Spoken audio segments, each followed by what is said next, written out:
ನ್ಯೂಸ್ನಲ್ಲಿ ನಟ ದರ್ಶನ್ ವಿರುದ್ಧ ಮತ್ತಷ್ಟು ಸಾಕ್ಷ್ಯ ಸಿಕ್ಕಿದೆ. ರೇಣುಕಾ ಸ್ವಾಮಿ ಕೊಲೆ ಪ್ರಕರಣದಲ್ಲಿ ದರ್ಶನ್ ಗ್ಯಾಂಗ್ ಕಂಗಾಲಾಗಿದೆ. ಏಷ್ಯಾನೆಟ್ ಸುವರ್ಣ ನ್ಯೂಸ್ನಲ್ಲಿ ದರ್ಶನ್ ಗ್ಯಾಂಗ್ನ ಸ್ಫೋಟಕ ಸುದ್ದಿ ಇದೆ. ಕೊಲೆಯಾದ ಸ್ಥಳದಲ್ಲಿ 6 ಮಂದಿಯ ಟವರ್ ಡಂಪ್ ಪತ್ತೆಯಾಗಿದೆ. ದರ್ಶನ್, ಪವಿತ್ರ ಗೌಡ, ನಾಗರಾಜ್, ವಿನಯ್ ಸೇರಿ 6 ಮಂದಿಯ ಟವರ್ ಡಂಪ್. ಕೊಲೆ ನಂತರ ಇಬ್ಬರು ಆರೋಪಿಗಳು ಪೊಲೀಸರ ಜೊತೆಗೆ ಚರ್ಚೆ ಮಾಡಿರೋ ಸಾಕ್ಷಿ ಸಿಕ್ಕಿದೆ. ರೇಣುಕಾ ಸ್ವಾಮಿ ಕೊಲೆ ಬಗ್ಗೆ ಚರ್ಚಿಸಿರುವಂತಹ ಕಾಲ್ ಡೀಟೇಲ್ಸ್ ಅನ್ನ ಸಂಗ್ರಹ ಮಾಡಿದ್ದಾರೆ ಪೊಲೀಸರು. ಕೃತ್ಯದ ನಂತರ ಕಾರ್ತಿಕ್, ಕೇಶವ್, ನಿಖಿಲ್ ನಾಯಕ್ ಸರೆಂಡರ್ ಆಗಿದ್ದಾರೆ. ಪೊಲೀಸರ ವಿಚಾರಣೆ ವೇಳೆ 5 ಲಕ್ಷ ನೀಡಿದ್ದಾಗಿ ದೀಪಕ್ ಹೇಳಿಕೆ ಕೊಟ್ಟಿದ್ದಾರೆ. ದೀಪಕ್ ಸೂಚನೆಯಂತೆ ಮೃತದೇಹವನ್ನ ಬಿಸಾಡೋದಕ್ಕೆ 5 ಲಕ್ಷ ಆಫರ್ ನೀಡಲಾಗಿತ್ತು. ದೀಪಕ್ ವಿಚಾರಣೆ ವೇಳೆ ಪ್ರದೋಷ್, ಪವನ್ ಹಾಗೆ ವಿನಯ್ ಹೆಸರನ್ನ ಬಹಿರಂಗಪಡಿಸಿದ್ದಾನೆ ದೀಪಕ್. ವಿನಯ್, ಪವನ್ ವಿಚಾರಣೆ ವೇಳೆ ದರ್ಶನ್, ಪವಿತ್ರ ಗೌಡ ಬಗ್ಗೆ ಹೇಳಿಕೆಯನ್ನ ಕೊಟ್ಟಿದ್ದಾರೆ. ಕೊಲೆ ನಂತರ ದೀಪಕ್, ವಿನಯ್, ಪವನ್ ಪದೇ ಪದೇ ದರ್ಶನ್ಗೆ ಕರೆ ಮಾಡಿರೋದು ಕಾಲ್ ಡೀಟೇಲ್ಸ್ ನಲ್ಲಿ ಪತ್ತೆಯಾಗಿದೆ. ದರ್ಶನ್ಗೆ ವಾಟ್ಸ್ಆಪ್ ನಾರ್ಮಲ್ ಕರೆ ಮಾಡ್ತಾ ಇದ್ದಂತಹ ಆರೋಪಿಗಳು. ಕೊಲೆ ನಡೆದ ದಿನ ದರ್ಶನ್ ಗ್ಯಾಂಗ್ನ ಮೊಬೈಲ್ ಟವರ್ ಡಂಪ್ ಸಹ ಪತ್ತೆಯಾಗಿದೆ. ಈ ಕೊಲೆ ಪ್ರಕರಣಕ್ಕೆ ಸಂಬಂಧಪಟ್ಟಂತೆ ಸಾಕಷ್ಟು ಸಾಕ್ಷ್ಯಗಳು ಈಗ ಪೊಲೀಸರಿಗೆ ಸಿಕ್ಕಿದೆ. ರೈಟ್, ಈ ಬಗ್ಗೆ ಡೀಟೇಲ್ಸ್ ಅನ್ನ ಪಡಿತಾ ಹೋಗೋಣ. ನಮ್ಮ ರಿಪೋರ್ಟರ್ ಕಿರಣ್ ಈಗ ನಮ್ಮ ಜೊತೆ ನೇರ ಸಂಪರ್ಕದಲ್ಲಿದ್ದಾರೆ. ಕಿರಣ್, ದರ್ಶನ್ ಅರೆಸ್ಟ್ ಆದ್ರು, 13 ಮಂದಿ ಅರೆಸ್ಟ್ ಆಗಿದ್ದಾರೆ. ದರ್ಶನ್ ನಾನೇನು ಮಾಡಿಲ್ಲ ಅಂತ ಆರಂಭದಲ್ಲಿ ಹೇಳ್ತಾ ಇದ್ರು ಕೂಡ ಸಾಕ್ಷಿಗಳಿದ್ವು. ಅದರಲ್ಲೂ ಈಗ ಈ ಮೊಬೈಲ್ ಟವರ್ ಡಂಪ್ ಏನು ಸಿಕ್ಕಿರುವಂತದ್ದು ಅಂದ್ರೆ ಯಾರಿಗೆ ಕಾಲ್ ಮಾಡಿದ್ರು, ಹತ್ಯೆ ನಡೆದಾಗ ಯಾರು ಎಲ್ಲಿದ್ರು, ಇದು ಎಷ್ಟು ಪ್ರಮುಖ ಸಾಕ್ಷಿ ಆಗುತ್ತೆ, ಜೊತೆಗೆ ಏನೇನು ಸಿಕ್ಕಿದೆ, ಯಾವ ರೀತಿಯಲ್ಲಿ ಇದು ದರ್ಶನ್ ಅಂಡ್ ಗ್ಯಾಂಗ್ ನ ಸಂಕಷ್ಟಕ್ಕೀಡು ಮಾಡ್ತಾ ಇದೆ? ಖಂಡಿತ ಪ್ರತಿಮಾ, ಬೆಂಗಳೂರಿನ ಕಾಮಾಕ್ಷಿಪಾಳ್ಯ ಪೊಲೀಸ್ ಠಾಣೆಯ ವ್ಯಾಪ್ತಿಯಲ್ಲಿ ಅಪರಿಚಿತ ಶವ ಸಿಗುತ್ತೆ. ನಂತರ ಆ ಶವ ಯಾರ್ದು ಅಂತ ರೇಣುಕಾ ಸ್ವಾಮಿದು ಅನ್ನೋದು ಗೊತ್ತಾಗುತ್ತೆ. ನಂತರ ತನಿಖೆ ಕೈಗೊಂಡ ಸಂದರ್ಭದಲ್ಲಿ ಆರೋಪಿಗಳು ಸರೆಂಡರ್ ಆಗ್ತಾರೆ. ಆ ಸಂದರ್ಭದಲ್ಲಿ ದರ್ಶನ್ ಹೆಸರು ಹೇಳ್ತಾರೆ. ಆ ಆರೋಪಿಗಳು ಸರೆಂಡರ್ ಆದ ನಂತರ ದೊಡ್ಡ ಮಟ್ಟದಲ್ಲಿ ಸಂಚಲನ ಮೂಡುತ್ತೆ.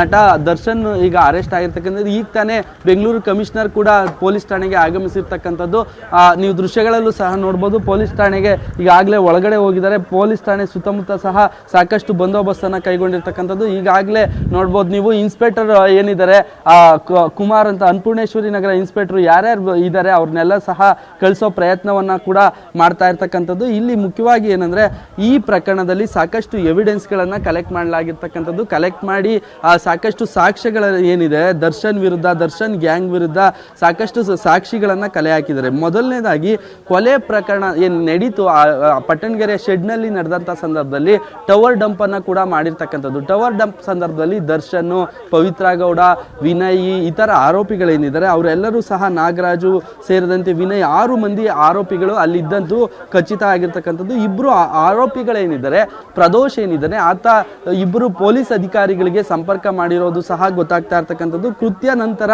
ಕೇಶವ್ ಮತ್ತೆ ಕಾರ್ತಿಕ್ ಮತ್ತೆ ನಿಖಿಲ್ ಹೋಗಿ ಕಾಮಾಕ್ಷಿಪಾಳ್ಯ ಪೊಲೀಸ್ ಠಾಣೆಗೆ ಸರೆಂಡರ್ ಆಗಿರ್ತಕ್ಕಂಥದ್ದು. ಇವೆಲ್ಲ ಎವಿಡೆನ್ಸ್ಗಳನ್ನ ಕಲೆಕ್ಟ್ ಮಾಡ್ತಾ ಇರ್ತಕ್ಕಂಥದ್ದು. ಮತ್ತೆ ಎಲ್ಲ ಏನು ಆರೋಪಿಗಳು ಸರೆಂಡರ್ ಆಗೋದಕ್ಕೆ ಅವ್ರಿಗೆಲ್ಲ ಸಹ 5 ಲಕ್ಷ ತಲಾ ಹಣವನ್ನ ಫಿಕ್ಸ್ ಮಾಡಲಾಗಿತ್ತು ಅನ್ನೋ ಮಾಹಿತಿ ಕೂಡ ಲಭ್ಯ ಆಗ್ತಾ ಇದೆ. ಆ ಹಣದ ಮೂಲವನ್ನ ಹುಡುಕ್ತಾ ಇದ್ದಾರೆ. ಆ ಹಣದ ಮೇಲೆ ಇರ್ತಕ್ಕಂಥ ಫಿಂಗರ್ ಪ್ರಿಂಟ್ ಆಗಿರ್ಬೋದು, ಅದ್ರ ಮೇಲೆ ಇರ್ತಕ್ಕಂಥ ಯಾರು ತೆಗೆದುಕೊಂಡ್ಬಂದ್ರು, ಯಾರು ದಣ ಯಾವ ಬ್ಯಾಂಕಿಂದ ಡ್ರಾ ಆಗಿದೆ, ಎಲ್ಲಿಂದ ಬಂತು ಆ ಹಣ, ಯಾರು ತೆಗೆದುಕೊಂಡ್ಬಂದ್ರು, ದೀಪಕ್, ಪ್ರದೋಷು ಈ ಹಣದ ವ್ಯವಹಾರವನ್ನ ನೋಡ್ಕೊಂತಾ ಇದ್ರು. ಹೀಗಾಗಿ ಅವರೆಲ್ಲರೂ ತೆಗೆದುಕೊಂಡಿರ್ತಕ್ಕಂಥದ್ದು. ಈ ಹಣದ ವಿಚಾರಕ್ಕೆ ಸಂಬಂಧಪಟ್ಟಂತೆ ಕಿರಣ್ ನಿಮ್ಮಿಂದ ಡೀಟೇಲ್ಸ್ ಪಡಿತಾ ಹೋಗ್ತೀವಿ. ಪೊಲೀಸರಿಂದ ರೇಣುಕಾ ಸ್ವಾಮಿಯ ಕೊಲೆ ಕೇಸ್ ಬಹಳ ಚುರುಕಾಗಿ ತನಿಖೆ ನಡೀತಾ ಇದ್ದು 30 ಲಕ್ಷ ಹಣ ಏನಿದೆ ಆ ಹಣದ ಮೂಲದ ಪತ್ತೆಗಾಗಿ ಪೊಲೀಸರು ಶೋಧ ನಡೆಸಿದ್ದಾರೆ. ದರ್ಶನ್ ಗ್ಯಾಂಗ್ ವಿರುದ್ಧ ಎಲ್ಲಾ ಆಯಾಮದಲ್ಲೂ ತನಿಖೆಯಾಗ್ತಾ ಇದೆ. ಆರೋಪಿಗಳು ಶರಣಾಗೋದಕ್ಕೆ ಅಂತ ಪಡೆದಿದ್ದ ಹಣದ ಮೂಲಕ್ಕಾಗಿ ಈಗ ಶೋಧ ನಡೆದಿದೆ. ಹಣ ಯಾವ ಬ್ಯಾಂಕ್ನಿಂದ ಡ್ರಾ ಆಯಿತು ತನಿಖೆ, ಹಣ ಯಾರು ತಂದು ಕೊಟ್ಟಿದ್ದಾರೆ ಆ ಬಗ್ಗೆ ತನಿಖೆ ಮತ್ತು ವಿಚಾರಣೆಯನ್ನ ನಡೆಸಲಾಗ್ತಾ ಇದ್ದು, ಹಣದ ಮೇಲೆ ಫಿಂಗರ್ ಪ್ರಿಂಟ್ ಯಾರದ್ದು ಈ ಬಗ್ಗೆ ಕೂಡ ತನಿಖೆ. ನಟ ದರ್ಶನ್ ಗ್ಯಾಂಗ್ನ ಮೊಬೈಲ್ ಕೂಡ ಜಪ್ತಿ ಮಾಡಿದ್ದಾರೆ. ಮೊಬೈಲ್ ನಲ್ಲಿನ ವಾಟ್ಸ್ಆಪ್ ಚಾಟ್ ಕೂಡ ಖಾಕಿ ಪಡೆ ಪರಿಶೀಲಿಸ್ತಾ ಇದೆ. ಎಸ್ ಕಿರಣ್, ಯಾವುದೇ ಕಾರಣಕ್ಕೂ ಸಹ ಕೊಲೆ ಆಗಿರೋದು ಗೊತ್ತಾಗಬಾರ್ದು, ಇದು ಮುಚ್ಚಾಕ್ಬೇಕು ಅನ್ನುವಂತಹ ಕಾರಣಕ್ಕೆ 30 ಲಕ್ಷ ಆಮಿಷವನ್ನ ಒಡ್ಡಲಾಗಿತ್ತು ದರ್ಶನ್ ನಿಂದ ಅನ್ನುವಂತಹ ಮಾಹಿತಿ ಇದೆ. ಅದಕ್ಕೆ ಸಂಬಂಧಪಟ್ಟಂತೆ ಈಗ ಪೊಲೀಸರು ಮಾಹಿತಿಯನ್ನ ಕಲೆ ಹಾಕ್ತಾ ಇದ್ದಾರೆ. ಯಾವ ರೀತಿಯಾಗಿ ತನಿಖೆ ಆಗ್ತಾ ಇದೆ ಈ ಆಂಗಲ್ ಅಲ್ಲಿ? ರೇಣುಕಾ ಸ್ವಾಮಿ ಕೊಲೆ ಪ್ರಕರಣಕ್ಕೆ ಸಂಬಂಧಿಸಿದಂತೆ ನಟ ದರ್ಶನ್ ತಾನು ಹೇಗಾದ್ರೂ ಮಾಡಿ ಬಚಾವಾಗಬೇಕು ಅನ್ನೋ ಕಾರಣಕ್ಕೆ ಒಂದು ಮಾಸ್ಟರ್ ಪ್ಲಾನ್ ಅನ್ನ ಮಾಡ್ತಾರೆ. ಅದಕ್ಕೆ ಸಂಬಂಧಿಸಿದಂತೆ ಏನು ಪಟ್ಟಣಗೆರೆಯ ಶೆಡ್ನಲ್ಲಿ ಕೆಲಸ ಮಾಡ್ತಿದ್ದಂಥ ಕೂಲಿ ಕಾರ್ಮಿಕರನ್ನ ಸರೆಂಡರ್ ಮಾಡಿಸಿ ತಾನು ಬಚಾವಾಗೋದಕ್ಕೆ ಪ್ರಯತ್ನ ಪಡ್ತಾರೆ. ಅದರಲ್ಲಿ 30 ಲಕ್ಷ ಡೀಲ್ ಆಗಿರುತ್ತೆ. 30 ಲಕ್ಷ ಕೊಡ್ತೀನಿ, ನೀವೆಲ್ಲ ಮುಚ್ಚಾಕ್ಸಿ ಅನ್ನೋ ಮಾತುಗಳನ್ನ ಪ್ರದೋಷು ಮತ್ತು ದೀಪಕ್ಗೆ ದರ್ಶನ್ ಆಪ್ತ ಆಗಿರ್ತಕ್ಕಂಥ ವಿನಯ್ ಸೂಚನೆ ಕೊಟ್ಟಿದ್ರು. ಆ ಡೀಲನ್ನು ಕುದುರಿಸಿದ್ರು. ನಂತರ ಆ ಶೆಡ್ನಲ್ಲಿ ಕೂಲಿ ಕೆಲಸಕ್ಕೆ ಮಾಡ್ತಾ ಇದ್ದಂಥ ನಿಖಿಲ್, ಕಾರ್ತಿಕ್, ಕೇಶವಮೂರ್ತಿಯನ್ನು ಅವರನ್ನು ತಲೆಯನ್ನು ಬ್ರೈನ್ ವಾಶ್ ಮಾಡಿ ಅವ್ರಿಗೆ 5 ಲಕ್ಷ ಕೊಡ್ತೀವಿ, ಈ ಕಡು ಬರ್ತನದಲ್ಲಿರ್ತಕ್ಕಂಥ ಈ ಕುಟುಂಬ ಏನಿದೆ 5 ಲಕ್ಷ ಕೊಟ್ಟರೆ ನಮ್ಮ ಮನೆಗಾಗುತ್ತೆ ಅಂತ ಹೇಳಿ ಅವರೆಲ್ಲ ಸಹ ಒಪ್ಕೊತಾರೆ. ಹೋಗಿ ಅವತ್ತು ಮರ್ಡರ್ ಆದ ನೆಕ್ಸ್ಟ್ ಡೇ ಏನಿದೆ 10ನೇ ತಾರೀಕು ಮಧ್ಯಾಹ್ನ 2 ಗಂಟೆಗೆ ಹೋಗಿ ಕಾಮಾಕ್ಷಿಪಾಳ್ಯ ಪೊಲೀಸ್ ಠಾಣೆಗೆ ಸರೆಂಡರ್ ಆಗ್ತಾರೆ. ಆ ಸಂದರ್ಭದಲ್ಲಿ ವಿಚಾರಣೆ ಮಾಡೋ ಸಂದರ್ಭದಲ್ಲಿ ಒಂದು ಸ್ವಲ್ಪ ಫೈನಾನ್ಷಿಯಲ್ ಮ್ಯಾಟ್ರಿಗೆ ಮರ್ಡರ್ ಮಾಡಿದೀವಿ, ಬಾಡಿ ತಂದು ಸುಮ್ಮನಳ್ಳಿ ಬ್ರಿಡ್ಜ್ ಬಳಿ ಬಿಸಾಕಿದೀವಿ ಅನ್ನೋ ಮಾತನ್ನ ಹೇಳ್ತಾರೆ.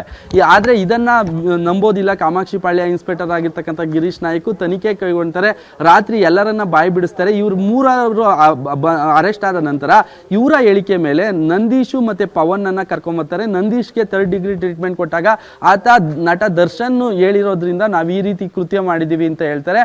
ನಮ್ಮ ಮೇಲೆ ಬರಬಾರ್ದು ಅನ್ನೋ ಕಾರಣಕ್ಕೆ ನಮ್ಮನ್ನ ಈ ರೀತಿ ದುಡ್ಡು ಕೊಟ್ಟು ನಮಗೆಲ್ಲ ಸಹ ಸರೆಂಡರ್ ಆಗಿ ಅಂತ ಹೇಳಿದ್ರು ಅಂತೇಳಿ ನಂದೀಶ್ ಬಾಯ್ ಬಿಡ್ತಾನೆ. ಆ ಆಧಾರದ ಮೇಲೆ 30 ಲಕ್ಷ ಹಣವನ್ನ ಡೀಲ್ ಆಗಿತ್ತು ಅನ್ನೋದು ಗೊತ್ತಾಗುತ್ತೆ.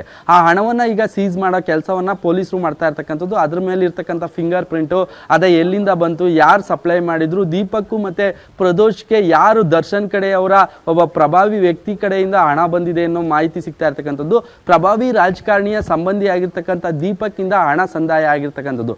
ಅದು ಎಲ್ಲಿ ಡ್ರಾ ಆಯ್ತು, ಹೇಗೆ ತಂದು ಕೊಟ್ಟರು, ಯಾವ ಮೂಲ ಅದು, ಅದ್ರ ಮೇಲೆ ಇರ್ತಕ್ಕಂಥ ಫಿಂಗರ್ ಪ್ರಿಂಟ್ ಏನು ಅನ್ನೋದ್ರ ಬಗ್ಗೆನೂ ಸಹ ತನಿಖೆ ನಡೆಸ್ತಾ ಇದ್ದಾರೆ. ಇನ್ನೊಂದು ಕಡೆ CCTV ತೆಗೆದುಕೊಂಡು ಕೆಲಸ ಮಾಡ್ತಾ ಇರ್ತಕ್ಕಂಥದ್ದು ಪೊಲೀಸರು. ಎಲ್ಲಾ ಕಡೆ ಕಾರ್ ಏನು ಓಡಾಡಿತ್ತು, ಸ್ಕಾರ್ಪಿಯೋ ಕಾರು, ಅದ್ರ ಬಗ್ಗೆನೂ ಸಹ ಮಾಹಿತಿ ಕಲೆ ಆಗ್ತಾ ಇದ್ದಾರೆ. ಮತ್ತೆ ಎಲ್ಲ ಸ್ಕಾರ್ಪಿಯೋ ಕಾರ್ ಓಡಾಡಿದ ಹಿನ್ನೆಲೆಯಲ್ಲಿ ಆ ಸ್ಕಾರ್ಪಿಯೋ ಕಾರ್ನ ಬಗ್ಗೆ ಸಹ ಮಾಹಿತಿ ಕಲೆ ಆಗ್ತಾ ಇದ್ದಾರೆ. ಮತ್ತೆ ಇನ್ನೊಂದು ಮುಖ್ಯವಾಗಿ ಏನಂದ್ರೆ ಟವರ್ ಡಂಪು CDR ಅನ್ನ ತೆಗೆದುಕೊಂಡ ಸಂದರ್ಭದಲ್ಲಿ CDR ನಲ್ಲಿ ಯಾರ್ಯಾರೆಲ್ಲ ಕಾಂಟ್ಯಾಕ್ಟ್ ಮಾಡಿದ್ದಾರೆ, ಅವರ ವಾಟ್ಸ್ಆಪ್ ಚಾಟ್ ಏನು ಹಿಸ್ಟ್ರಿ ಇದೆ, ಮರ್ಡರ್ ಬಗ್ಗೆ ಏನಾದ್ರೂ ಚರ್ಚೆ ನಡೆಸಿದ್ರ, ಮತ್ತೆ ಕಾಲು ರೆಕಾರ್ಡ್ ಏನು ಇದೆಯಾ ಅನ್ನೋದ್ರ ಬಗ್ಗೆನೂ ಸಹ, ಸಂಭಾಷಣೆ ಇದೆಯಾ ಅನ್ನೋದ್ರ ಬಗ್ಗೆನೂ ಸಹ ಪೊಲೀಸರು ತನಿಖೆ ಕೈಗೊಂಡಿರ್ತಕ್ಕಂಥದ್ದು. Pratima, yes, thank you so much Kiran ತಮ್ಮೆಲ್ಲ ಮಾಹಿತಿಗೆ. ಒಟ್ಟಾರೆ ಎಲ್ಲಾ ಆಯಾಮದಲ್ಲೂ ತನಿಖೆಯನ್ನ ನಡೆಸಲಾಗ್ತಾ ಇದೆ. ಅದರ ಇಂಚಿಂಚು ಮಾಹಿತಿ, ಕ್ಷಣ ಕ್ಷಣದ ಅಪ್ಡೇಟ್ಸ್ ಅನ್ನ ನಿಮ್ಮೆದುರಿಗೆ ಇಡ್ತಲೇ ಹೋಗ್ತೀವಿ.